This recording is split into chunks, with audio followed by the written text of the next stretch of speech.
Super primate 9ನಲ್ಲಿ ಇವತ್ತಿನ ಇಡೀ ದಿವಸದ ಪ್ರಮುಖ ಬೆಳವಣಿಗೆಗಳ ವಿಶೇಷ ವರದಿಗಳನ್ನು ನಿಮಗೆ ತೋರಿಸ್ತಾ ಹೋಗ್ತೀನಿ. ಅದಕ್ಕಿಂತ ಮುಂಚಿತವಾಗಿ ರಾಜ್ಯ, ದೇಶ ಹಾಗೂ ವಿದೇಶಗಳಲ್ಲಿ ನಡೆದಿರುವ ಟಾಪ್ 18 ಸುದ್ದಿಗಳನ್ನು ನೋಡೋಣ. ಉಕ್ಕಿನ ಮನುಷ್ಯ ಸರ್ದಾರ್ ವಲ್ಲಭಭಾಯ್ ಪಟೇಲ್ ಅವರ 150ನೇ ಜಯಂತಿಯನ್ನ ಇವತ್ತು ಆಚರಿಸಲಾಗಿದೆ.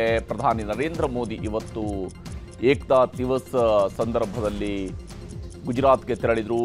ಅದೇ ಸಂದರ್ಭದಲ್ಲಿ ಕಾಂಗ್ರೆಸ್ ವಿರುದ್ಧ ವಾಗ್ದಾಳಿ ನಡೆಸಿದ್ದಾರೆ. ಕಾಂಗ್ರೆಸ್ ಬ್ರಿಟಿಷರ ಗುಲಾಮಿ ಮನಸ್ಥಿತಿಯನ್ನು ಅಳವಡಿಸಿಕೊಂಡಿದೆ, ಧಾರ್ಮಿಕ ಕಾರಣಕ್ಕಾಗಿ ವಂದೇ ಮಾತರಂ ವಿಭಜಿಸುವ ಕೆಲಸ ಮಾಡಿತು ಎಂದಿದ್ದಾರೆ. ಇನ್ನು ಜಮ್ಮು ಕಾಶ್ಮೀರಕ್ಕೆ ನೀಡಿದಂತಹ ವಿಶೇಷ ಮಾನ್ಯತೆ ಒದಗಿಸುವುದಕ್ಕಾಗಿ ಸಂವಿಧಾನದಲ್ಲಿ ಆರ್ಟಿಕಲ್ 370 ಸೃಷ್ಟಿ ಮಾಡಿದ್ದರ ವಿಚಾರವಾಗಿಯೂ ನೆಹರು ವಿರುದ್ಧ ಕಿಡಿಕಾರಿದ್ದಾರೆ.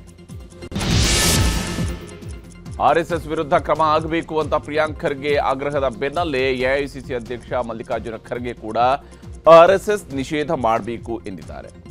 ಸರ್ದಾರ್ ವಲ್ಲಭಭಾಯ್ ಪಟೇಲ್ ಮಾತನ್ನು ಉಲ್ಲೇಖಿಸಿರುವ ಮಲ್ಲಿಕಾರ್ಜುನ ಖರ್ಗೆ ಗಾಂಧಿ ಹತ್ಯೆಗೆ ಆರ್ಎಸ್ಎಸ್ ಕಾರಣ ಅಂತ ಸರ್ದಾರ್ ವಲ್ಲಭಭಾಯ್ ಪಟೇಲ್ ಹೇಳಿದರು. ಸರ್ಕಾರಿ ಅಧಿಕಾರಿಗಳು ಆರ್ಎಸ್ಎಸ್ ಜೊತೆಗೆ ಗುರುತಿಸಿಕೊಳ್ಳುವುದನ್ನು ನಿಷೇಧ ಮಾಡಿದ್ದನ್ನು 2024ರಲ್ಲಿ ಬಿಜೆಪಿ ಸರ್ಕಾರ ತೆರವು ಮಾಡಿದೆ. ದೇಶದಲ್ಲಿ ಆರ್ಎಸ್ಎಸ್ ನಿಷೇಧ ಮಾಡಬೇಕು ಅನ್ನೋದು ನನ್ನ ವೈಯಕ್ತಿಕ ಅಭಿಪ್ರಾಯ. ಆರ್ಎಸ್ಎಸ್ ಸಿದ್ಧಾಂತ ವಿಷಕಾರಕ ಎಂದಿದ್ದಾರೆ.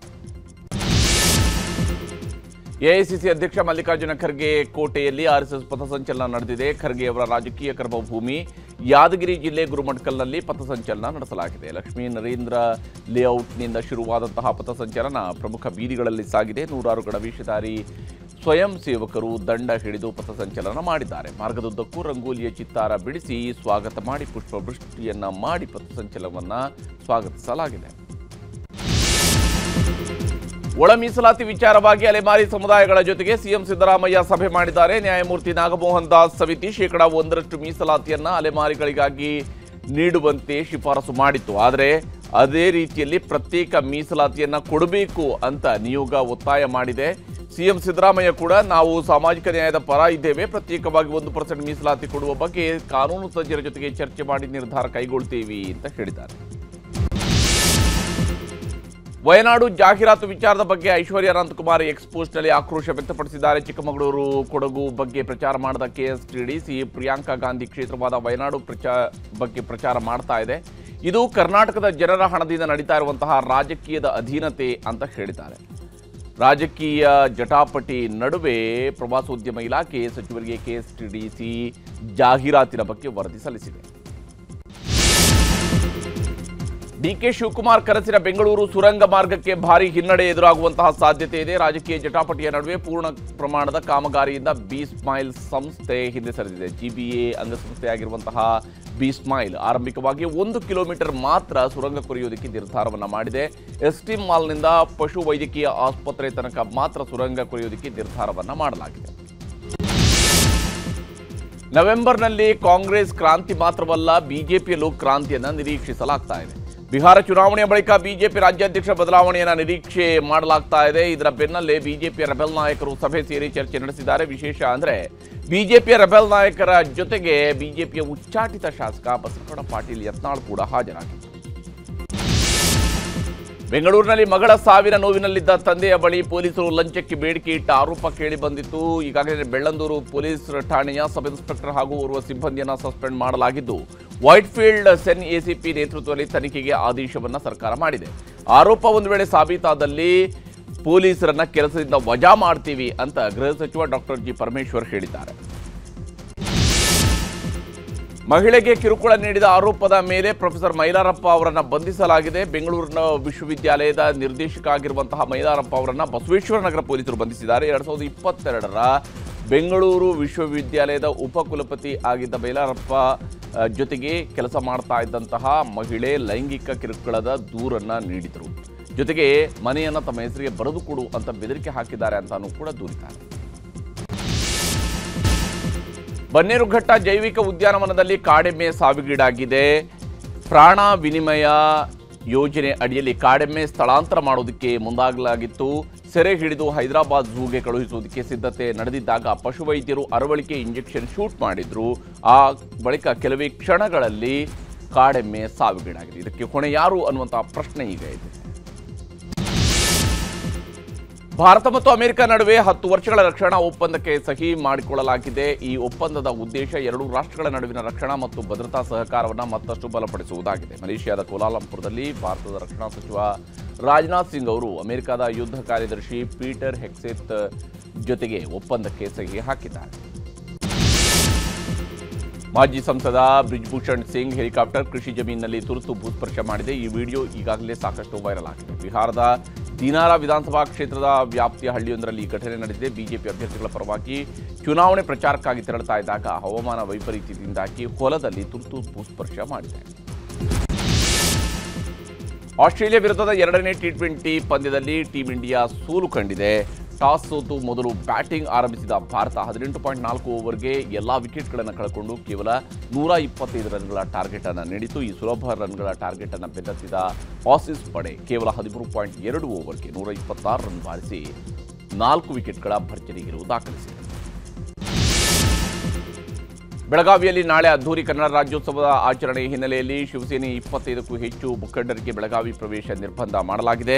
ಈ ಬಗ್ಗೆ ಬೆಳಗಾವಿ ಜಿಲ್ಲಾಧಿಕಾರಿ ಮೊಹಮ್ಮದ್ ರೋಷನ್ ಆದೇಶ ಮಾಡಿದ್ದಾರೆ. ಸಂಸದ ಧೈರ್ಯಶೀಲ ಮಾನೆ, ಶಿವಸೇನೆ ಮುಖಂಡ ವಿಜಯ್ ಧಾಮನೆ ಸೇರಿದಂತೆ ಹಲವರು ನಿರ್ಬಂಧಕ್ಕೆ ಒಳಗಾಗಿದ್ದಾರೆ. ಕರಾಳ ದಿನದಲ್ಲಿ ಪಾಲ್ಗೊಳ್ಳುವ ಬಗ್ಗೆ ಹೇಳಿಕೆ ನೀಡಿದಂತಹ ಬೆನ್ನಲ್ಲೇ ನಿರ್ಬಂಧದ ಆದೇಶವನ್ನು ಹೊರಡಿಸಲಾಗಿದೆ. ಈಗ ಸುದ್ದಿಗಳನ್ನು ವಿವರವಾಗಿ ನೋಡ್ತಾ ಹೋಗೋಣ. ಬಿಹಾರದಲ್ಲಿ ಮೊದಲ ಹಂತದ ಚುನಾವಣೆಗೆ ಇನ್ನೊಂದು ವಾರ ಮಾತ್ರ ಬಾಕಿ ಉಳಿದಿದೆ. ಬಿಹಾರ್ ಕಾ ತೇಜಸ್ವಿ ಪ್ರಣ್ ಹೆಸರಿನಲ್ಲಿ ಮಹಾಗಠಬಂಧನ್ ಪ್ರಣಾಳಿಕೆಯನ್ನು ರಿಲೀಸ್ ಮಾಡಿತ್ತು. ಈ ಬೆನ್ನಲ್ಲೇ ಇವತ್ತು NDA ಮಹಾಸಂಕಲ್ಪ ಯಾತ್ರೆ ಹೆಸರಿನಲ್ಲಿ ಪ್ರಣಾಳಿಕೆಯನ್ನು ರಿಲೀಸ್ ಮಾಡಿದೆ. ಮಹಾಗಠಬಂಧನ್ನ ಮನೆಗೊಂದು ಸರ್ಕಾರಿ ಉದ್ಯೋಗಕ್ಕೆ ಪ್ರತಿಯಾಗಿ 1 ಕೋಟಿ ಉದ್ಯೋಗದ ಭರವಸೆಯನ್ನು NDA ನೀಡಿದೆ.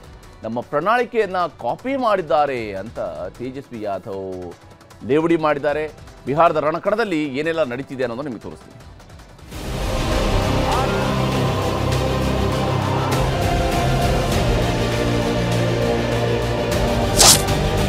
ರಾಜಕೀಯ ಜಿದ್ದಾಜಿದ್ದಿ, ಜಂಗಲ್ ರಾಜ್ ಪಾಲಿಟಿಕ್ಸ್ ಬಿಹಾರದಲ್ಲಿ ಜೋರಾಗಿ ನಡೆಯುತ್ತಿದೆ. ಮೊದಲ ಹಂತದ ಮತದಾನ ನಡೆಯುವ ಕ್ಷೇತ್ರಗಳಲ್ಲಿ ಮಾತಿನ ಭರಾಟೆ, ಭರವಸೆಗಳು ಹೆಚ್ಚಾಗಿದೆ. ಮೊನ್ನೆ ಮಹಾಗಠಬಂಧನ್ ಚುನಾವಣಾ ಪ್ರಣಾಳಿಕೆ ಬಿಡುಗಡೆ ಮಾಡಿತ್ತು. ಇದೀಗ NDA ಕೂಟ ಕೂಡ ಭರವಸೆಗಳ ಮಳೆಯನ್ನೇ ಸುರಿಸಿದೆ.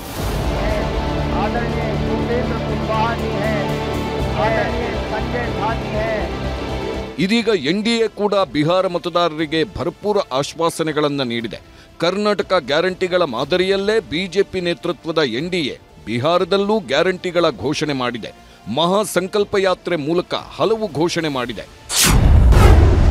ಬಿಹಾರದಲ್ಲಿ ಉದ್ಯೋಗ ಕ್ರಾಂತಿ ಸೃಷ್ಟಿಸಿ 1 ಕೋಟಿ ಉದ್ಯೋಗ ನೀಡಲಾಗುವುದು. ಸರ್ಕಾರಿ ಮತ್ತು ಖಾಸಗಿ ಎರಡೂ ಸೇರಿ 1 ಕೋಟಿ ಉದ್ಯೋಗ ಕೊಡ್ತೇವೆ ಅಂತಿದೆ NDA. ಮಹಾಗಠಬಂಧನ್ ಕೂಡ ಪ್ರತಿ ಕುಟುಂಬದ ಒಬ್ಬರಿಗೆ ಸರ್ಕಾರಿ ಉದ್ಯೋಗ ಕೊಡ್ತೇವೆ. ಸರ್ಕಾರ ಬಂದ 20 ದಿನಗಳಲ್ಲೇ ಆದೇಶ ಹೊರಡಿಸುತ್ತೇವೆ. 20 ಲಕ್ಷ ಉದ್ಯೋಗ ಸೃಷ್ಟಿಸಿ ಜನರಿಗೆ ಅವಕಾಶ ನೀಡಲಾಗುವುದು. ಗುತ್ತಿಗೆ, ಹೊರಗುತ್ತಿಗೆ, ಅಂಗನವಾಡಿ ಕಾರ್ಯಕರ್ತೆಯರಿಗೂ ಸರ್ಕಾರಿ ಹುದ್ದೆ ನೀಡಲಾಗುವುದು. ಸರ್ಕಾರಿ ನೌಕರರಿಗೆ ಹಳೆ ಪಿಂಚಣಿ ವ್ಯವಸ್ಥೆ ಜಾರಿ ಮಾಡಲಾಗುವುದು ಎಂದಿದೆ. ಬಡವರಿಗೆ ಪಂಚಾಮೃತ ಗ್ಯಾರಂಟಿಯನ್ನ NDA ಘೋಷಿಸಿದೆ. ಅದರಲ್ಲಿ ಉಚಿತ ಪಡಿತರ, 125 ಯೂನಿಟ್ ವಿದ್ಯುತ್, 5 ಲಕ್ಷ ಆರೋಗ್ಯ ವಿಮೆ, 50 ಲಕ್ಷ ಮನೆಗಳ ನಿರ್ಮಾಣ ಹಾಗೂ ಸಾಮಾಜಿಕ ಪಿಂಚಣಿ ಯೋಜನೆ ಇರಲಿದೆ. ಮಹಾಗಠಬಂಧನ್ ಮೊನ್ನೆ ಬಿಹಾರದಲ್ಲಿ ಜಾತಿಗಣತಿ ಜಾರಿ ಮಾಡುವ ಭರವಸೆ ನೀಡಿದೆ. ಶಿಕ್ಷಣ, ಉದ್ಯೋಗ, ಆಡಳಿತ ಸುಧಾರಣೆಗೆ ಅನುಕೂಲ ಮಾಡಿಕೊಡಲಿದೆ. OBC, EBC, ದಲಿತರಿಗೆ ಪ್ರತ್ಯೇಕ ಕೋಟಾ ನೀಡುವ ಭರವಸೆ ನೀಡಿದೆ. ಮಹಿಳಾ ಸಬಲೀಕರಣದ ಭರವಸೆ ನೀಡಿರುವ NDA ಕೂಟ ಮಹಿಳಾ ಸಂಘಟನೆಗಳಿಗೆ ಪ್ರೋತ್ಸಾಹ ನೀಡಲಿದೆ. ಸಿಎಂ ಮಹಿಳಾ ರೋಜ್ಗಾರ್ ಅಡಿ 2 ಲಕ್ಷ ಸಹಾಯಧನ ನೀಡುವ ಭರವಸೆ ನೀಡಿದೆ. ಹಾಗೆ ಘಟಬಂಧನ್ ಕೂಡ ಮಹಿಳಾ ಸುರಕ್ಷತೆ ಮತ್ತು ಸಬಲೀಕರಣಕ್ಕೆ ಒತ್ತು ನೀಡಿದೆ. ಸರ್ಕಾರಿ ಉದ್ಯೋಗಗಳಲ್ಲಿ ಮಹಿಳೆಯರಿಗೆ ಶೇಕಡ 33 ಮೀಸಲಾತಿ ನೀಡಲಿದೆ. ಸ್ವಸಹಾಯ ಗುಂಪುಗಳ ಸದಸ್ಯರಿಗೆ ಬಡ್ಡಿರಹಿತ ಸಾಲ ನೀಡಲಿದೆ. ಮಹಿಳೆಯರ ಮೇಲಿನ ಅಪರಾಧಗಳ ತನಿಖೆಗೆ ಶೀಘ್ರಗತಿ ಕೋರ್ಟ್ ಸ್ಥಾಪಿಸುವ ಭರವಸೆ ನೀಡಿದೆ. ಕೃಷಿಗೆ ಉತ್ತೇಜನ ನೀಡುವ ಭರವಸೆ ನೀಡಿರುವ NDA ಕೂಟ ಕಿಸಾನ್ ಸಮ್ಮಾನ್ ನಿಧಿಯನ್ನ 3,000 ಮಾಡುವ ಭರವಸೆ ನೀಡಿದೆ. ಪ್ರಮುಖ ಬೆಳೆಗಳಿಗೆ MSP ಘೋಷಣೆ ಮಾಡಲಿದೆ. ಹಾಗೆಯೇ ಘಟಬಂಧನ್ ಕೂಡ ರೈತರ ಸಾಲ ಮನ್ನಾ ಭರವಸೆ ನೀಡಿದೆ. ಸಣ್ಣ, ಅತಿ ಸಣ್ಣ ರೈತರ ಸಾಲ ಮನ್ನಾ, ಕೃಷಿಗೆ ಉಚಿತ ವಿದ್ಯುತ್, MSP ಘೋಷಣೆಯ ಭರವಸೆ ನೀಡಿದೆ. ಹಾಗೆ ಬೆಳೆ ವಿಮೆ, ಬೆಳೆ ನಷ್ಟ ಪರಿಹಾರಕ್ಕೆ ಆದ್ಯತೆ ನೀಡುವುದಾಗಿ ಪ್ರಣಾಳಿಕೆಯಲ್ಲಿ ಹೇಳಿದೆ. ಶಿಕ್ಷಣಕ್ಕೆ ಆದ್ಯತೆ ನೀಡಲಿರುವ NDA KGಯಿಂದ PGವರೆಗೂ ಉಚಿತ ಶಿಕ್ಷಣ ನೀಡುವ ಭರವಸೆ ನೀಡಿದೆ. ಜೊತೆಗೆ ಪೌಷ್ಟಿಕ ಆಹಾರ, ಡಿಜಿಟಲ್ ಲ್ಯಾಬ್ ವ್ಯವಸ್ಥೆ ಮಾಡಲಿದೆ. ಎಸ್ಸಿ ವಿದ್ಯಾರ್ಥಿಗಳ ಉನ್ನತ ಶಿಕ್ಷಣಕ್ಕೆ ತಿಂಗಳಿಗೆ 2,000 ನೀಡುವ ಭರವಸೆ ನೀಡಿದೆ. ಹಾಗೆ ಮೊನ್ನೆ ಘಟಬಂಧನ್ ಕೂಡ ಭರವಸೆಗಳ ಹೊಳೆಯನ್ನೇ ಹರಿಸಿತ್ತು. ಶಿಕ್ಷಕರ ನೇಮಕಾತಿ ಮಾಡಿಕೊಂಡು ಪದವಿವರೆಗೆ ಉಚಿತ ಶಿಕ್ಷಣ ನೀಡುವುದಾಗಿ ಹೇಳಿದೆ. ಕಾಲೇಜು ವಿದ್ಯಾರ್ಥಿಗಳಿಗೆ ಲ್ಯಾಪ್ಟಾಪ್, ವಿದ್ಯಾರ್ಥಿನಿಯರಿಗೆ ಸ್ಕಾಲರ್ಶಿಪ್ ನೀಡಲಿದೆ. ಮೇಡ್ ಇನ್ ಬಿಹಾರ್ ಕಾನ್ಸೆಪ್ಟ್ನಡಿ ಎನ್ಡಿಎ ಹಲವು ಯೋಜನೆ ನೀಡುವ ಭರವಸೆ ನೀಡಿದೆ. Defence corridor, semiconductor park, mega tech city, fintech city, 1,000 MSME ಪಾರ್ಕ್ಗಳ ನಿರ್ಮಾಣ ಮಾಡುವ ಭರವಸೆ ನೀಡಿದೆ. ವಿಶ್ವದರ್ಜೆ ಸ್ಮಾರ್ಟ್ ಸಿಟಿಯಾಗಿ ಪಾಟ್ನಾವನ್ನ ಮಾಡುವ ಭರವಸೆ ನೀಡಿದೆ. ಮಹಾಗಠಬಂಧನ್ ಅಪರಾಧ ಮುಕ್ತ ಬಿಹಾರ ಮಾಡುವ ಭರವಸೆ ನೀಡಿದೆ. ಅಪರಾಧ ಕೃತ್ಯಗಳ ತಡೆಗೆ ಕಾನೂನು, ಭ್ರಷ್ಟಾಚಾರ ನಿಯಂತ್ರಣಕ್ಕೆ ಕಾನೂನು ರೂಪಿಸಲಿದೆ. ನಾಗರಿಕ ಸ್ನೇಹಿ ಪೊಲೀಸ್ ವ್ಯವಸ್ಥೆ ಮೂಲಕ ಜನಪರ ಆಡಳಿತದ ಭರವಸೆ ನೀಡಿದೆ.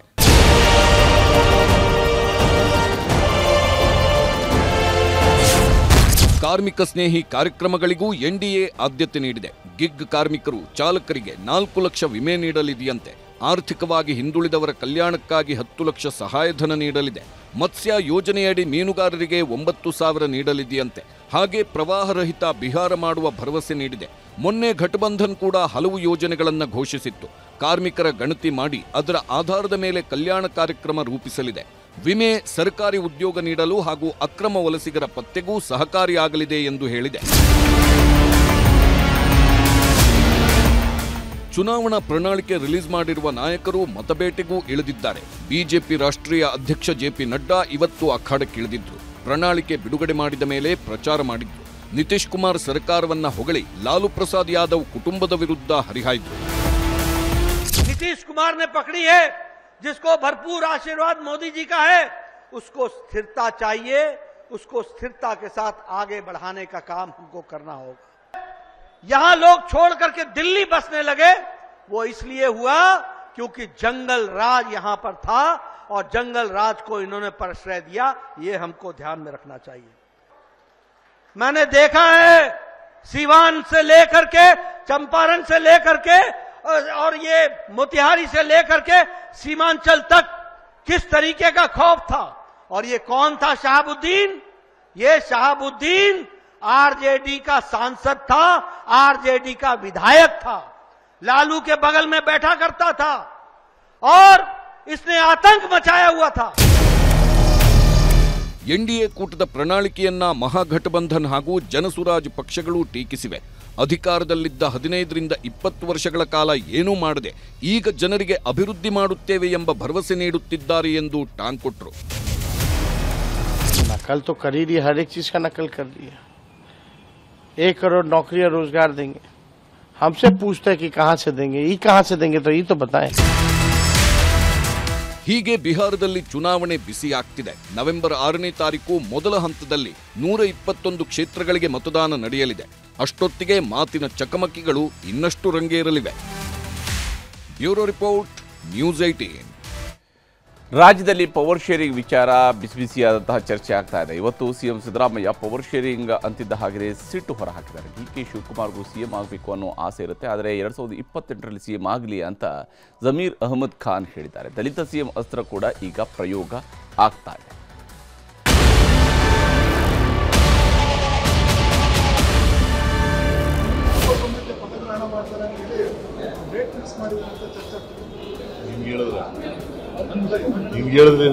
ಈಗ ಮನೆ ಸಿದ್ದರಾಮಯ್ಯ ಅವರು ಮುಖ್ಯಮಂತ್ರಿ ಕುರ್ಚಿಯಲ್ಲಿ ಕೂತಿದ್ದಾರೆ. ಈ 5 ವರ್ಷ ಅವರೇ ಮುಖ್ಯಮಂತ್ರಿಯಾಗಿ ಮುಂದುವರಿದ್ದಾರೆ.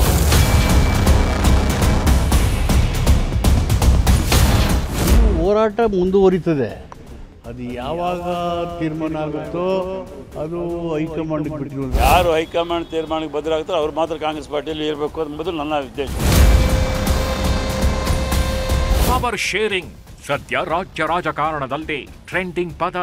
ಇದು ಅಕ್ಟೋಬರ್ ಕಳೆದು ನವೆಂಬರ್ಗೆ ಕಾಲಿಡ್ತಿದ್ದು, ನವೆಂಬರ್ 20ಕ್ಕೆ ಏನಾಗಲಿದೆ ಅನ್ನೋದು ಈಗ ಎಲ್ಲರಿಗೂ ಕಾಡ್ತಿರೋ ಕುತೂಹಲ. ಈ ವಿಚಾರದಲ್ಲಿ ರಾಜ್ಯ ಕಾಂಗ್ರೆಸ್ಸಿನಲ್ಲಿ ದಿನಕ್ಕೊಂದು ಕ್ಷಣಕ್ಕೊಂದು ಬೆಳವಣಿಗೆಗಳಾಗ್ತಿವೆ. ಸಿಎಂ ಸಿದ್ದರಾಮಯ್ಯ ಹಾಗೂ ಡಿಸಿಎಂ ಡಿ.ಕೆ. ಶಿವಕುಮಾರ್ ಪರ ಬ್ಯಾಟಿಂಗ್ ಮಾಡ್ತಿರೋರ ಸಂಖ್ಯೆ ಏನೂ ಕಡಿಮೆ ಇಲ್ಲ. ಈ ಮಧ್ಯೆ ಇವತ್ತು ಸಿಎಂ ಸಿದ್ದರಾಮಯ್ಯ ನೀಡಿದ ಒಂದೇ ಒಂದು ಪ್ರತಿಕ್ರಿಯೆ ಇವತ್ತು ಬೇರೆಯದ್ದೇ ಅರ್ಥ ಹೇಳ್ತಿದೆ. ಯಾವ ಪತ್ರಿಕೆ ನಾನು ನೋಡಿದಿರೋ ಪತ್ರಿಕೆ, ನಾನು ಎಲ್ಲ ಪತ್ರಿಕೆನೂ ಓದ್ತೀನಿ, ಇದು ನೋಡಿಲ್ಲ. ನವೆಂಬರ್ 21ಕ್ಕೆ ಡಿಕೆ ಶಿವಕುಮಾರ್ ಪದಗ್ರಹಣದ ಬಗ್ಗೆ ಚರ್ಚೆ. ಪ್ರಶ್ನೆ ಕೇಳಿದ ಪತ್ರಕರ್ತರ ಮೇಲೆ ಸಿಎಂ ಕೆಂಡಾಮಂಡಲ. ಅಕ್ಟೋಬರ್ ಕಳೆದು ನವೆಂಬರ್ ಸಮೀಪಿಸುತ್ತಿದ್ದಂತೆ ಸಿಎಂ ಬದಲಾವಣೆ ಚರ್ಚೆ ಬಿರುಸು ಪಡೆದುಕೊಂಡಿದೆ. ಅಧಿಕಾರ ಬದಲಾವಣೆ ಬಗ್ಗೆ ತರಹೇವಾರಿ ಚರ್ಚೆ ಆಗ್ತಿವೆ. ಈ ಎಲ್ಲಾ ಬೆಳವಣಿಗೆಗಳ ಮಧ್ಯೆ ಡಿಕೆ ಶಿವಕುಮಾರ್ ನವೆಂಬರ್ 21ಕ್ಕೆ ಸಿಎಂ ಆಗಿ ಪ್ರಮಾಣ ವಚನ ಸ್ವೀಕಾರ ಎಂಬ ಚರ್ಚೆಗಳು ಶುರುವಾಗಿದೆ. ಈ ಬಗ್ಗೆ ಪತ್ರಿಕೆಯೊಂದರಲ್ಲಿ ಸುದ್ದಿ ಪ್ರಕಟಿಸಿರೋದರ ಬಗ್ಗೆ ಸಿಎಂಗೆ ಪತ್ರಕರ್ತರು ಪ್ರಶ್ನೆ ಕೇಳಿದ್ದೇ ತಡ. ನಿಮಗೆ ಯಾರು ಹೇಳಿದ್ದು? ನಾನು ಎಲ್ಲಾ ಪತ್ರಿಕೆ ಓದುತ್ತೇನೆ, ಯಾವುದರಲ್ಲೂ ಇಲ್ಲ ಅಂತೆಲ್ಲ ಕೆಂಡಾಮಂಡಲವಾಗಿ ಬಿಟ್ರು.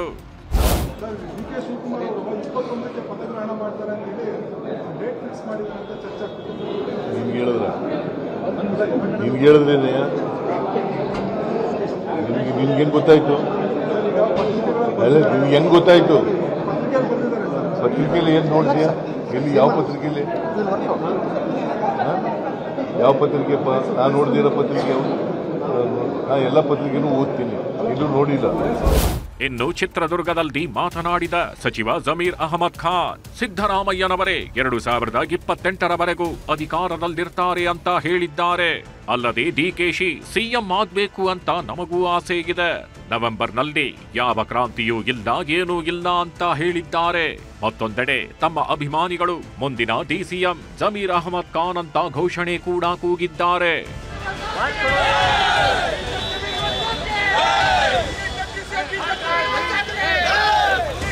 ಈಗ ಮುಖ್ಯಮಂತ್ರಿ ಆಗಬೇಕಾಗಿ ಎಲ್ಲರಿಗೂ ಆಸೆ ಇದೆ. ಈಗ ಮನೆ ಸಿದ್ದರಾಮಯ್ಯ ಅವರು ಮುಖ್ಯಮಂತ್ರಿ ಕುರ್ಚಿಯಲ್ಲಿ ಕೂತಿದ್ದಾರೆ. ಈ 5 ವರ್ಷ ಅವರೇ ಮುಖ್ಯಮಂತ್ರಿಯಾಗಿ ಮುಂದುವರಿತಾರೆ 28ವರೆಗೂ. ನಾವು ಡಿಕೆ ಶಿವಕುಮಾರ್ ಅವರು ಮುಖ್ಯಮಂತ್ರಿ ಆಗಬೇಕಂತ ನಾವು ಬಯಸ್ತೀವಿ. ಏನು ಕ್ರಾಂತಿನೂ ಇಲ್ಲ, ಏನೇನೂ ಇಲ್ಲ. ಈ ಮಧ್ಯೆ ಸಿಎಂ ಸ್ಥಾನದ ಬದಲಾವಣೆ ಬಗ್ಗೆ ಹಲವು ಶಾಸಕರು, ಸಚಿವರು ತಮ್ಮದೇ ಶೈಲಿಯಲ್ಲಿ ವಿಶ್ಲೇಷಣೆ ಮಾಡುತ್ತಿದ್ದಾರೆ. ನವೆಂಬರ್ನಲ್ಲಿ ಯಾವ ಕ್ರಾಂತಿಯೂ ಆಗಲ್ಲ, ಸಿದ್ದರಾಮಯ್ಯ ಕುರ್ಚಿ 2.5 ವರ್ಷ ಅಲುಗಾಡಲ್ಲ ಅಂತ ಸಚಿವ ಶಿವಾನಂದ ಪಾಟೀಲ್ ಹೇಳಿದ್ರೆ, ವರಿಷ್ಠರು ಹೇಳಿದ್ರೆ ನಾನು ಅಧಿಕಾರ ಬಿಟ್ಟುಕೊಡೋಕು ಸಿದ್ಧ ಅಂತ ಸಚಿವ ಬೋಸರಾಜು ಹೇಳಿದ್ರು. ಯಾವ ಕ್ರಾಂತಿನೂ ಆಗೋದಿಲ್ಲ, ಸಚಿವ ಸಂಪುಟ ವಿಸ್ತರಣೆ ಆಗೋದು ಅದು ಎಲ್ಲ ಆ ಸಂದರ್ಭದಲ್ಲಿ ಏನಾಗ್ತದೆ ಏನೇ ಆದರೂ ಕಾಂಗ್ರೆಸ್ನಲ್ಲಿ ನಿರ್ಧಾರ ತೆಗೆದುಕೊಳ್ಳೋರು ಹೈಕಮಾಂಡ್ ಅಲ್ಟಿಮೇಟ್ಲಿ. ಈ ಮಾತನ್ನೇ ಸನ್ಮಾನ್ಯ ಸಿದ್ದರಾಮಯ್ಯನವರು ಹೇಳ್ತಾ ಇದ್ದಾರೆ, ಅದೇ ಮಾತನ್ನು ನಮ್ಮ ಪ್ರದೇಶ ಕಾಂಗ್ರೆಸ್ ಅಧ್ಯಕ್ಷರು ಹೇಳ್ತಾ ಇದ್ದಾರೆ, ನಾವು ಸಹಿತ ಅದೇ ಹೇಳ್ತಾ ಇದ್ದೀವಿ. 100% ನಾನೇ ಅಲ್ಲ, ಪ್ರತಿಯೊಬ್ಬರು ಯಾರು ಹೈಕಮಾಂಡ್ ತೀರ್ಮಾನಕ್ಕೆ ಬದಲಾಗ್ತಾರೋ ಅವ್ರು ಮಾತ್ರ ಕಾಂಗ್ರೆಸ್ ಪಾರ್ಟಿಯಲ್ಲಿ ಇರಬೇಕು ಅನ್ನೋದು ನನ್ನ ಉದ್ದೇಶ. ಏನಿಲ್ಲ ಹೇಳ್ತಾರಲ್ಲ, ಎಂಥ ಭ್ರಾಂತಿನೂ ಇಲ್ಲ, ಏನೂ ಇಲ್ಲ. ಆದರೆ ಒಂದು ನಮ್ಮ ಪಕ್ಷದೊಳಗೆ ಏನು ಹೈಕಮಾಂಡ್ ಹೇಳ್ತಾರೆ ಅದನ್ನು ಎಲ್ಲದೂ ಕೂಡ ಒಪ್ಕೊಂಡು ಬರ್ತಕ್ಕಂಥ ಸಾರ್ವಜನಿಕರವಾಗಿ ನಾವು ಚರ್ಚೆ ಮಾಡೋದು. ನಮ್ಮಲ್ಲಿ ಕೆಲವರು ಮಾಡಿದ್ರು ಕೂಡ ಅವರಿಗೆ ನೀವು ಪ್ರಶ್ನೆಯನ್ನು ಕೇಳಿ. ಮತ್ತಷ್ಟು ರಂಗು ಪಡೆದ ದಲಿತ ಸಿಎಂ ಚರ್ಚೆ. ಹೋರಾಟ ನಿರಂತರ ಎಂದ ಸಚಿವ ಮಹದೇವಪ್ಪ. ಅಧಿಕಾರ ಬದಲಾವಣೆ ಆಟದ ಮಧ್ಯೆ ದಲಿತ ನಾಯಕರ ದಾಳ ಮತ್ತಷ್ಟು ಮಹತ್ವ ಪಡೆದುಕೊಂಡಿದೆ. ಶಕ್ತಿ ಪ್ರದರ್ಶನಕ್ಕೆ ದಲಿತ ನಾಯಕರು ಸಿದ್ಧತೆ ನಡೆಸಿದ್ದಾರೆ. ಈ ಕುರಿತು ಪ್ರತಿಕ್ರಿಯಿಸಿರೋ ಸಚಿವ ಎಚ್.ಸಿ. ಮಹದೇವಪ್ಪ, ರಾಜಕೀಯ ಪಕ್ಷದ ಒಳಗೆ ಹೋರಾಟ ಗಿದ್ದೇ ಇರುತ್ತೆ. ಕರ್ನಾಟಕದಲ್ಲಿ ದಲಿತ ಸಿಎಂ ಸಾಧ್ಯವಾಗುವುದಿಲ್ಲ ಎಂದು ಯಾರು ಹೇಳಿದ್ದಾರೆ? ಸೂಕ್ತ ಸಮಯಕ್ಕೆ, ಸಂದರ್ಭಕ್ಕೆ ಹೈಕಮಾಂಡ್ ಕಾಯುತ್ತಿರಬಹುದು ಅಂತ ಹೇಳೋ ಮೂಲಕ ದಲಿತ ಸಿಎಂ ಸಾಧ್ಯತೆ ಇದೆ ಅಂತ ಹೇಳಿದ್ರು. ಹೋರಾಟ ಅಂಬೇಡ್ಕರ್ ಹೋರಾಟ ನೋಡಿದ ಮೇಲೆ ಅದು ವಿದ್ಯೆ ಇದೆಯಲ್ವಾ? ಈ ವರ್ಗಗಳಿಗೆ ಶಕ್ತಿ ತುಂಬಬೇಕು ಅನ್ನೋದೇ ಅಂಬೇಡ್ಕರ್ ಸಿದ್ಧಾಂತ ಹೋರಾಟ. ಅದು ಯಾವ 1924 ಹಾಕಿದ್ರು ಬಹಿಷ್ಕೃತ ಹಿತಕಾರಣಿ ಸಭೆ ಮಾಡಿದ್ರು 100 ವರ್ಷಗಳ ಹಿಂದೆ. ಆ ಮಾಡದ ಉದ್ದೇಶನೇ ಹೋರಾಟಕ್ಕೆ. ಇದು ಹೋರಾಟ ಮುಂದುವರಿತದೆ. ಅದು ಯಾವಾಗ ತೀರ್ಮಾನ ಆಗುತ್ತೋ ಅದು ಹೈಕಮಾಂಡ್ಗೆ ಬಿಟ್ಟಿರೋ ರಾಜಕೀಯ ಪಕ್ಷ ನೋಡಿ. ಹೋರಾಟ ಅಂತೂ ಇದ್ದೇ ಇರ್ತದೆ, ಅದು ನಿರ್ಣಯ ಆಗೋದು ಹೈಕಮಾಂಡ್ ಹಂತದಲ್ಲಿ. ಸಾಧ್ಯ ಆಗಲ್ಲ ಅಂತ ಹೇಳಿದ್ದಾರೆ. ಯಾರು ಹೇಳಿದ್ದಾರೆ? ಮಾಡಲ್ಲ ಅಂತ ಹೇಳಿದ್ದಾರೆ. May be watching and waiting for appropriate time. ತಾಯಿ ಕರುಣೆ ಇರೋದ್ರಿಂದ ಎಲ್ಲ ನಡ್ಕೊಂಡು ಹೋಗ್ತಾ ಇರೋದು. ಪಕ್ಷದಲ್ಲಿ ಇಷ್ಟೆಲ್ಲ ಬೆಳವಣಿಗೆಗಳಾಗ್ತಿದ್ರು, ಡಿಸಿಎಂ ಡಿಕೆ ಶಿವಕುಮಾರ್ ಮಾತ್ರ ಮೌನ ವ್ರತಕ್ಕೆ ಶರಣಾಗಿದ್ದಾರೆ. ಯಾರು ಏನೇ ಹೇಳಿದ್ರು ಹೈಕಮಾಂಡ್ ಕೃಪೆ ತನ್ನ ಮೇಲೆ ಇದ್ದೇಗಿದೆ, ಇದನ್ನ ಯಾರೂ ತಪ್ಪಿಸಲು ಸಾಧ್ಯವಿಲ್ಲ ಅಂತ ಸೈಲೆಂಟ್ ಗೇಮ್ ಶುರು ಮಾಡಿದ್ದಾರೆ. ನವೆಂಬರ್ ಶುರುವಾಗ್ತಾಗಿದ್ದು ಕ್ರಾಂತಿಯೋ ಅಥವಾ ಇದು ಪ್ರಾಂತಿಯೋ ಅನ್ನೋದು ಗೊತ್ತಾಗಲಿದೆ. ನವೆಂಬರ್ 20ನೇ ತಾರೀಕಿನತ್ತ ಎಲ್ಲರ ಚಿತ್ತ ನೆಟ್ಟಿದೆ. Bureau report, news 18. ಬೆಂಗಳೂರಲ್ಲಿ ಕಸವೇ ನಿಮ್ಮ ಮನೆ ಬಾಗಿಲಿಗೆ ಬಂದು ಬೀಳಬಹುದು. ಯಾಕಂದರೆ ಮುಳ್ಳಿಂದ ತೆಗಿಬೇಕು ಅನ್ನೋ ರೀತಿಯಲ್ಲಿ ಈಗ ಕಸವನ್ನು ಎಲ್ಲೆಂದರಲ್ಲಿ ಬಿಸಾಕುವಂಥವ್ರನ್ನ ಸರಿಪಡಿಸಬೇಕು ಅಂತೇಳಿ ಅವರ ಮನೆ ಮುಂದೆಯೇ ಕಸ ಸುರಿಯುವಂತಹ ಕೆಲಸಕ್ಕೆ ಈಗ GBA ಮುಂದಾಗಿದೆ. ಘನತ್ಯಾಜ್ಯ ನಿರ್ವಹಣಾ ಸಂಸ್ಥೆ ಯಾರೆಲ್ಲ ಬೀದಿಯಲ್ಲಿ ಬಂದು ಕಸ ಹಾಕ್ತಾರಲ್ಲ ಅಂಥವ್ರನ್ನ ಗುರುತಿಸಿ ಫೈನ್ ಹಾಕುವಂಥ ಕೆಲಸ ಮಾಡ್ತಾ ಇದೆ. ನಾವು ಕಸ ಸುರಿದಿಲ್ಲ ಅಂತ ಸುಳ್ಳು ಹೇಳಿದರೆ ವಿಡಿಯೋ ತೋರಿಸಿ ದಂಡ ವಸೂಲಿ ಮಾಡ್ತಾ ಇದ್ದಾರೆ. ಇನ್ನೊಂದು ಕಡೆಯಲ್ಲಿ CM ಕೊಟ್ಟಿರುವಂತಹ ಗುಂಡಿಯ ಡೆಡ್ಲೈನ್ ಮಾತ್ರ ಮಾನ್ಯತೆ ಕಳ್ಕೊಂಡಿದೆ.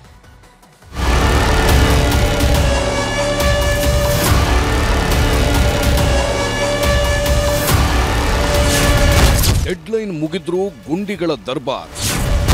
CM DCM warning don't care. ಮಾಯಾನಗರಿ ಬೆಂಗಳೂರಲ್ಲಿ ಗುಂಡಿಗಳಿಗೆ ಮುಕ್ತಿ ಸಿಗೋ ಲಕ್ಷಣಗಳೇ ಕಾಣ್ತಿಲ್ಲ. ಯಾವ ರಸ್ತೆ ಕಾಲಿಟ್ರೂ ಬಾಯಿ ತೆರೆದ ಗುಂಡಿಗಳು ಬಲಿಗಾಗಿ ಕಾಯ್ತಿವೆ. ಬೆಳಗಾದ್ರೆ ಸಾಕು ಸಿಟಿ ಮಂದಿ ಪಡ್ತಿರೋ ಪಾಡು ನೋಡೋಕ್ಕಾಗ್ತಿಲ್ಲ. ಅದೆಷ್ಟೇ ಕಾಮಗಾರಿ ಮಾಡಿದ್ರೂ ಟಾರ್ ನಿಲ್ತಿಲ್ಲ. ಕೋಟಿ ಖರ್ಚು ಮಾಡಿದ್ರೂ ಗುಂಡಿ ಗಂಡಾಂತರ ತಪ್ತಿಲ್ಲ. ಸಾರ್ವಜನಿಕರು ಗೋಳಾಡಿದ್ದೂ ಆಯ್ತು, ಉದ್ಯಮಿಗಳು ಆಕ್ರೋಶ ಹೊರಹಾಕಿದ್ದೂ ಆಯ್ತು. ಗುಂಡಿಯದ್ದು ಮಾತ್ರ ಮುಗಿಯದ ಕಥೆಯಾಗಿದೆ. ಕಳೆದ ತಿಂಗಳು CM ಹಾಗೂ DCM ಗುಂಡಿ ರೌಂಡ್ಸ್ ಹಾಕಿ ಅಧಿಕಾರಿಗಳಿಗೆ ಕ್ಲಾಸ್ ತಗೊಂಡಿದ್ರು. ಗುಂಡಿ ಮುಚ್ಚೋದಕ್ಕೆ 1 ತಿಂಗಳ ಡೆಡ್ಲೈನ್ ಕೊಟ್ಟಿದ್ರು. ಆ ಡೆಡ್ಲೈನ್ ಇವತ್ತಿಗೆ ಮುಗಿದಿದ್ದು ಗುಂಡಿಗಳಿಗೆ ಮಾತ್ರ ಮುಕ್ತಿ ಸಿಕ್ಕಿಲ್ಲ. ಈ ಥರ ಗುಂಡಿ ಇರೋದು ವಿಪರ್ಯಾಸ. ಯಾಕಂದರೆ ರಾಜ್ಯದ ಇದು ಅಭಿವೃದ್ಧಿನ ಇದನ್ನ ಎತ್ತು ತೋರಿಸುತ್ತೆ. ಯಾಕಂದರೆ ಇದನ್ನು ಮುಚ್ಚಬೇಕು ಬೇಗ. ಇದು ಡೆಡ್ಲೈನ್ ಇದೆ. CM ಡೆಡ್ಲೈನ್ ಕೊಟ್ಟಿದ್ದಾರೆ. ಅದು CM ಡೆಡ್ಲೈನ್ಗೂ ಅಧಿಕಾರಿಗಳು ಯಾವುದೇ ಇದು ಕೊಡ್ತಾ ಇಲ್ಲಲ್ಲ. ಅವ್ರ ಮಾತಿಗೆ ಯಾವುದೇ ಬೆಲೆ ಕೊಡ್ತಾ ಇಲ್ಲ. ದಯಮಾಡಿ ಯಾರು ಅಧಿಕಾರಿಗಳು ಅದಕ್ಕೆ ನಿಮ್ಮ ಆದೇಶನ ಪಾಲಿಸ್ತಾ ಇಲ್ಲ ಅಂತ ಅಧಿಕಾರಿ ಮೇಲೆ ಈ ಸೂಕ್ತ ಕ್ರಮ ತಗೊಂಡು ಅವ್ರನ್ನ ಅಮಾನತು ಮಾಡಿ. ನೋಡಿ, CM ಮಾತಿಗೆ ಸ್ವಲ್ಪ ಬಗೆಹರಿಸಿ ಮಾಡಿದ್ರೆ ಭಾಳ ಅಗತ್ಯ ಆಗುತ್ತೆ ಜನಕ್ಕೆ. ಯಾಕೆ ಮಳೆಕಾಲ ಇಲ್ಲ, ಈಗ ಮಾಡಿದ್ರೆ ಸ್ವಲ್ಪ ಬೇಗ ಮಾಡಿದ್ರೆ ಒಳ್ಳೇದಂತ. ಯಾಕೆಂದರೆ CM ಮಾತಿಗೆ ಸ್ವಲ್ಪ ಬೆಲೆ ಕೊಡಬೇಕು ಸರ್. ಗುಂಡಿ ಬಗ್ಗೆ ಪ್ರಶ್ನೆ ಮಾಡಿದ್ರೆ GBA ಹೇಳೋ ಕಾರಣನೇ ಬೇರೆ. ಈವರೆಗೆ 15,000 ಗುಂಡಿಗಳನ್ನು ಮುಚ್ಚಿದ್ದೇವೆ. 2-3 ದಿನಗಳಲ್ಲಿ ಜಂಕ್ಷನ್ಗಳಲ್ಲಿ ಗುಂಡಿ ಮುಚ್ಚುತ್ತೇವೆ. ನಗರದಲ್ಲಿ 3,000 to 4,000 ಗುಂಡಿಗಳಷ್ಟೇ ಬಾಕಿ ಇದೆ ಅಂತ ಸಬೂಬು ಕೊಡ್ತಿದ್ದಾರೆ. ಅಲ್ಲದೆ ರಸ್ತೆ ಗುಂಡಿಗಳ ಅಂಕಿಅಂಶ ನೀಡುವುದಕ್ಕೂ ಮೀನಾಮೇಷ ಎಣಿಸ್ತಿದೆ GBA. ಗುಂಡಿದು ಬ್ಯಾಲೆನ್ಸ್ ಇಲ್ಲ, ಬಟ್ ನಾವು ಪೂರ್ತಿ ಪ್ರಯತ್ನದಿಂದ ಕಂಪ್ಲೀಟ್ ಮಾಡಿಸ್ಲಿಕ್ಕೆ ಕ್ರಮ ತಗೊಳ್ತಾ ಇದ್ದೀವಿ. ಮಾನ್ಯ ಮುಖ್ಯಮಂತ್ರಿಯವರ ನಿರ್ದೇಶನ ಮೇರೆಗೆ ನಮ್ಮ ಜನರು ಎಲ್ಲರೂ ಸತತವಾಗಿ ಕೆಲಸ ಮಾಡ್ತಾ ಇದ್ದಾರೆ. ನಾವು ಸ್ವಲ್ಪ ಇನ್ನೊಂದು 2-3 ದಿವಸದೊಳಗೆ ಎಲ್ಲೆಲ್ಲಿ ಮೇಜರ್ ಲೊಕೇಶನ್ಸ್ ಏನಿದೆ ಅಲ್ಲಿ ನಾವು ಅಟ್ಲೀಸ್ಟ್ ಜಂಕ್ಷನ್ಸ್ ಎಲ್ಲ ನಾವು ಕ್ರಮ ತಗೊಳ್ಳಿಕ್ಕೆ ವ್ಯವಸ್ಥೆ ಮಾಡ್ತೀವಿ. ಇದೇ ವಿಚಾರಕ್ಕೆ ಪ್ರತಿಕ್ರಿಯೆ ಕೊಡುವುದಕ್ಕೆ CM ಸಿದ್ದರಾಮಯ್ಯ ನಿರಾಕರಿಸಿದ್ದಾರೆ. ಪ್ಲೀಸ್ ಆಸ್ಕ್ DK ಶಿವಕುಮಾರ್ ಅಂತ ಹೇಳಿದ್ದಾರೆ. ಇದಕ್ಕೆ ಬಿಜೆಪಿ ಎಕ್ಸ್ನಲ್ಲಿ ಟಾಂಗ್ ಕೊಟ್ಟಿದೆ. ಸಿದ್ದರಾಮಯ್ಯ ಅವರು ಪ್ಲೀಸ್ ಆಸ್ಕ್ DK ಶಿವಕುಮಾರ್ ಎನ್ನುತ್ತಿದ್ದಾರೆ. ಅಲ್ಲಿಗೆ ನವೆಂಬರ್ಗೂ ಮುನ್ನವೇ ಸಿದ್ದರಾಮಯ್ಯ ತಮ್ಮ ಸ್ಥಾನಕ್ಕೆ ರಾಜೀನಾಮೆ ನೀಡಿದ್ದಾರಾ ಎಂಬ ಪ್ರಶ್ನೆ ಸಹಜವಾಗಿ ಎಲ್ಲರಲ್ಲಿಯೂ ಉದ್ಭವಿಸಿದೆ. ಕರ್ನಾಟಕ ಕಾಂಗ್ರೆಸ್ ದಯವಿಟ್ಟು ಇದಕ್ಕೆ ಉತ್ತರಿಸಿ ಎಂದಿದೆ. ಇದಕ್ಕೆ ಸಚಿವ ರಾಮಲಿಂಗಾರೆಡ್ಡಿ ಕೌಂಟರ್ ಕೊಟ್ಟಿದ್ದಾರೆ. ಎಲ್ಲ ಕಡೆ ಎಲ್ಲೆಲ್ಲಿ ಟಾರ್ ರಸ್ತೆಗಳಿದೆ ಅಲ್ಲೆಲ್ಲ ಸ್ವಲ್ಪ ಹಳೇದಾದರೆ, ಹೊಸ ರೋಡ್ಗಳು ಏನಾಗಲ್ಲ, ಹಳೇದಾದರೆ ಗುಂಡಿಗಳು ಬೀಳುತ್ತೆ. ಅದನ್ನು ಸಮರ್ಪಕವಾಗಿ ಮುಚ್ಚುವಂಥ ಕೆಲಸ ಆಯಾ ನಗರ ಪಾಲಿಕೆಗಳು ಮಾಡಬೇಕು. ಬೆಂಗಳೂರಲ್ಲಿ ಮಹಾನಗರ ಪಾಲಿಕೆ ಮಾಡಬೇಕು. ಗುಂಡಿಗಳು ಇದ್ದಾಗ ನೋಡ್ಕೊಳ್ಳೋಂಥ ಜವಾಬ್ದಾರಿ ಸ್ಥಳೀಯ ಸಂಸ್ಥೆದು ಮತ್ತು ರಾಜ್ಯ ಸರ್ಕಾರದ್ದು. ಯಾರು ಕೇಳಿದ್ದಾರೆ ಅಂದರೆ ಸಂಬಂಧಪಟ್ಟ ಮಂತ್ರಿಗಳು ಯಾರು? ಶಿವಕುಮಾರ್. ಅದಕ್ಕೆ ಆ ರೀತಿ ಹೇಳಿದ್ದಾರೆ. ಬೆಂಗಳೂರಲ್ಲಿ ಮುಂದುವರಿದ ಕಸದ ಅಭಿಯಾನ. ಮನೆ ಮುಂದೆ ಕಸ ಸುರಿದ್ರೂ ಕ್ಯಾರೆ ಅಂತಿಲ್ಲ ಜನ.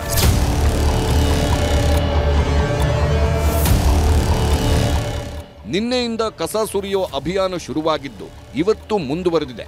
ಹೆಬ್ಬಾಳದ ಗಂಗಾನಗರ ಸುತ್ತಮುತ್ತಲ ಸಾರ್ವಜನಿಕ ಸ್ಥಳಗಳಲ್ಲಿ ಕಸ ಸುರಿದವರ ಮನೆ ಮುಂದೆ ಕಸ ಸುರಿದು ದಂಡ ವಸೂಲಿ ಮಾಡಿದೆ.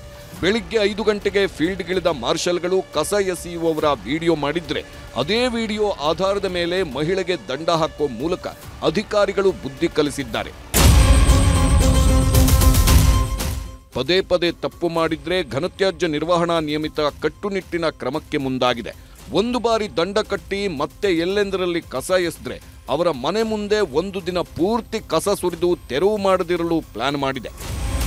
5 ನಗರ ಪಾಲಿಕೆ ವ್ಯಾಪ್ತಿಯಲ್ಲಿ ಪ್ರತಿದಿನ 5,000 ಆಟೋ ಟಿಪ್ಪರು ಮನೆ ಮನೆಗೆ ಹೋಗಿ ಕಸವನ್ನು ಸಂಗ್ರಹಣೆ ಮಾಡ್ತಿದ್ದಾವೆ. ಆದರೂ ಕೆಲವು ಸಾರ್ವಜನಿಕರು ನಮ್ಮ ಆಟೋಗೆ ಕಸ ಕೊಡದೆ ರಸ್ತೆ ಬದಿ ಎಸೀತಾ ಇದ್ದಾರೆ. ಅದರದ್ದೆಲ್ಲ ವಿಡಿಯೋ ಮಾಡಿದ್ದೀವಿ ಮತ್ತು ನಾವು CCTVಗಳು ಹಾಕಿದ್ದೀವಿ. ಸಾರ್ವಜನಿಕರು ಕೂಡ ಈ ಥರ ವಿಡಿಯೋಗಳು ಕಳಿಸ್ತಾ ಇದ್ದಾರೆ. ಆ ಥರದವ್ರನ್ನ ಐಡೆಂಟಿಫೈ ಮಾಡಿ ನಾವು ಅವ್ರ ಮನೆಗೆ ಕಸ ಸುರಿದು ಒಂದು ತಿಳುವಳಿಕೆ, ಕಸ ಸುರಿಬೇಡಿ ಅಂತೇಳಿ. ಅರಮನೆ ರಸ್ತೆ ಗುಟ್ಟಳ್ಳಿ ಬಳಿ ದತ್ತಾತ್ರೇಯ ನಗರದಲ್ಲಿ ಕಸದ ವಾಹನಗಳೇ ಬರಲ್ವಂತೆ. ವಾಹನ ಬರದಿದ್ರೆ ಹೇಗೆ ಕಸ ಹಾಕಬೇಕು ಅನ್ನೋದು ಸ್ಥಳೀಯರ ಪ್ರಶ್ನೆ. ಅವ್ರು ಅಲ್ಲಿ ನಿಲ್ಲಿಸ್ಬಿಟ್ಟು ಗಾಡಿನ ಸಿಲ್ಲೆ ಹೊಡಿತಾರೆ, ಕಸ ತಂದಾಕಿ ಅಂತ ಹೇಳ್ತಾರೆ. ಅದು ಗೊತ್ತಾಗಲ್ಲ. ಇಲ್ಲಿ ಹೊಡಿತಾರಲ್ಲ, ಅಲ್ಲಿ ಹೆಂಗ್ ಗೊತ್ತಾಗುತ್ತೆ ಹಿಂದೆಗಡೆ ಗೊತ್ತಾಗಲ್ಲ. ಅದರಿಂದ ಏನ್ ಮಾಡ್ತಾರೆ, ಇಲ್ಲಿ ಇದಾಗಿತ್ತು ಅಷ್ಟೇ. ಅಲ್ಲಿ ತನಕ ಗಾಡಿ ಬಂದ್ರೆ ಇಲ್ಲಿಗೆಲ್ಲ ಹೋಗ್ತಾನೆ ಅವನು. ಗಾಡಿನೇ ಬರಕ್ ಇಲ್ವಲ್ಲ, ಜಾಗ ದಾರಿನೇ ಇಲ್ವಲ್ಲಪ್ಪ, ಹೆಂಗ್ ಬರ್ತಾರೆ? ಯಾರು ನಮ್ದಾಗ್ಬೋದು, ಇನ್ನೊಬ್ರದಾಗ್ಬೋದು, ನ್ಯಾಯ ರೀತಿ ಅಲ್ವಾ ಅದು. ಅದರಿಂದ ಬರಲ್ಲ ಅವನು. ಅಲ್ಲಿ ನಿಂತ್ಕೊಳ್ತಾನೆ, ಇಲ್ಲಿ ಬಂದು ಶಿಲ್ಲೆ ಹೊಡಿತಾನೆ. ಈ ಶಿಲ್ಲೆ ಹೊಡೆದ ತಕ್ಷಣ ಕೇಳಿಸ್ತಾರೆ, ತಗೊಂಡಾಗ ಹಾಕ್ತಾರೆ. ಕೇಳಿಸ್ತಿದ್ದೋರಿಲ್ಲ. ಒಟ್ಟಾರೆ ಕಸದ ಸಮಸ್ಯೆಗೆ ಕಡಿವಾಣ ಹಾಕೋದಕ್ಕೆ ಅಧಿಕಾರಿಗಳು ಹೊಸ ಪ್ರಯೋಗ ಮಾಡುತ್ತಿದ್ದಾರೆ. ಆದ್ರಿದು ಎಷ್ಟರ ಮಟ್ಟಿಗೆ ವರ್ಕೌಟ್ ಆಗುತ್ತೋ ಕಾದು ನೋಡಬೇಕಿದೆ. ಶರಣು ಹಂಪಿ, ನ್ಯೂಸ್ 18 ಬೆಂಗಳೂರು. ರೇಣುಕಾಸ್ವಾಮಿ ಕೊಲೆ ಪ್ರಕರಣದಲ್ಲಿ ಇವತ್ತು ನಟ ದರ್ಶನ್ ಸೇರಿದಂತೆ ಎಲ್ಲ ಆರೋಪಿಗಳ ವಿರುದ್ಧ ದೋಷಾರೋಪ ನಿಗದಿಯಾಗಬೇಕಾಗಿತ್ತು. ಆದರೆ ಇಬ್ಬರು ಆರೋಪಿಗಳು ಗೈರು ಹಾಜರಾಗಿರುವಂಥದ್ದು ಮತ್ತು ದರ್ಶನ್ ಪರ ವಕೀಲರು ಮಾಡಿದಂತಹ ಮನವಿಯನ್ನು ಪುರಸ್ಕರಿಸಿರುವಂತಹ ಕೋರ್ಟ್ ಚಾರ್ಜ್ ಫ್ರೇಮ್ ಮಾಡುವಂತಹ ದಿನಾಂಕವನ್ನು ನವೆಂಬರ್ 3ಕ್ಕೆ ನಿಗದಿಪಡಿಸಿದರೂ ಕೂಡ ಇವತ್ತು ದರ್ಶನ್ ಮತ್ತು ಪವಿತ್ರಾಗೆ ಸಂಬಂಧಿಸಿರುವಂಥ ಫೋಟೋ ವೈರಲ್ ಆಗಿತ್ತು. ಬಹಳಷ್ಟು ಪ್ರಶ್ನೆಗಳನ್ನು ಹುಟ್ಟುಹಾಕಿದೆ.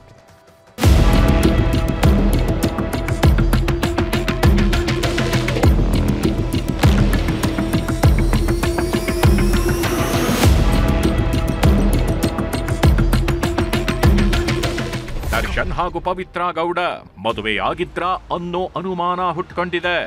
ಇದಕ್ಕೆ ಕಾರಣವಾಗಿದ್ದು ಇದೇ ಫೋಟೋಗಳು. ದರ್ಶನ್ ಹಾಗೂ ಪವಿತ್ರ ಮದುವೆಯಾಗಿದ್ದಾರೆ ಎನ್ನಲಾದ ಫೋಟೋಗಳು ಚಂದನವನದಲ್ಲಿ ಹಲ್ಚಲ್ ಎಬ್ಬಿಸಿವೆ.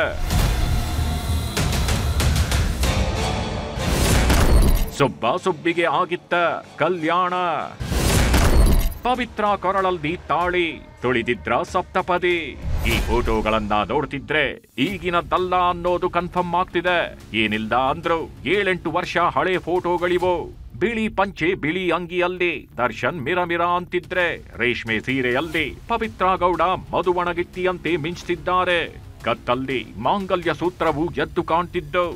ದರ್ಶನ್ ಹಾಗೂ ಪವಿತ್ರ ಮದುವೆಯಾಗಿದ್ರ ಅನ್ನೋ ಅಂತೆ ಕಂತೆಗೆ ಕಿಚ್ಚು ಹಚ್ಚಿದೆ. ನವೆಂಬರ್ 3ಕ್ಕೆ ಆರೋಪಿಗಳ ವಿರುದ್ಧ ಚಾರ್ಜ್ ಫ್ರೇಮ್ ಫಿಕ್ಸ್. ಸ್ವಾಮಿ ಕೊಲೆ ಕೇಸನ್ನ ಹೆಗಲ ಮೇಲೆ ಹೊತ್ಕೊಂಡಿರೋ ಡಿ ಗ್ಯಾಂಗ್ಗೆ ಅಸಲಿ ನಡುಕ ಶುರುವಾಗ್ತಿದೆ. ಯಾಕಂದ್ರೆ ಕೊಲೆ ಕೇಸಿನ ಎಲ್ಲ ಆರೋಪಿಗಳ ವಿರುದ್ಧ ದೋಷಾರೋಪ ನಿಗದಿ ಮಾಡಲು ದಿನಾಂಕವನ್ನ ಫಿಕ್ಸ್ ಮಾಡಲಾಗಿದೆ. ವಾರದ ಹಿಂದೆ ವಿಚಾರಣೆ ನಡೆಸಿದ್ದ ನ್ಯಾಯಾಲಯ ಇಂದು ಚಾರ್ಜ್ ಫ್ರೇಮ್ ಮಾಡುವ ಬಗ್ಗೆ ಸೂಚನೆ ನೀಡಿತ್ತು. ಆದ್ರೆ ಇವತ್ತು 16 ಮತ್ತು 17ನೇ ಆರೋಪಿಗಳು ಗೈರಾಗಿದ್ರಿಂದ ಚಾರ್ಜ್ ಫ್ರೇಮ್ ದಿನಾಂಕವನ್ನ ನವೆಂಬರ್ 3ಕ್ಕೆ ನಿಗದಿ ಮಾಡಲಾಗಿದೆ. ಹೀಗಾಗಿ ಕೊಲೆ ಕೇಸ್ನ ಅಸಲಿ ವಿಚಾರಣೆ ಇನ್ಮೇಲೆ ಶುರುವಾಗಲಿದೆ. ಒಟ್ನಲ್ಲಿ ಜೈಲು ಸೇರಿದ್ರು ದರ್ಶನ್ ಪಾಲಿಗೆ ಕಂಟಕ ಅನ್ನೋದು ತಪ್ಪಿಲ್ಲ. ಪವಿತ್ರ ಫೋಟೋಗಳು ವೈರಲ್ ಆಗಿದ್ದು ನಿಜಕ್ಕೂ ಮದುವೆಯಾಗಿದ್ರ ಅನ್ನೋ ಚರ್ಚೆ ಹುಟ್ಟಿಕೊಂಡಿದೆ. ಈ ಬಗ್ಗೆ ವಿಜಯಲಕ್ಷ್ಮಿ ಮೌನ ಮುರಿತಾರ? ಕಾದು ನೋಡಬೇಕು. ಮಂಜುನಾಥ್ ಜೊತೆ ಗೀತಾ, ನ್ಯೂಸ್ 18 ಬೆಂಗಳೂರು.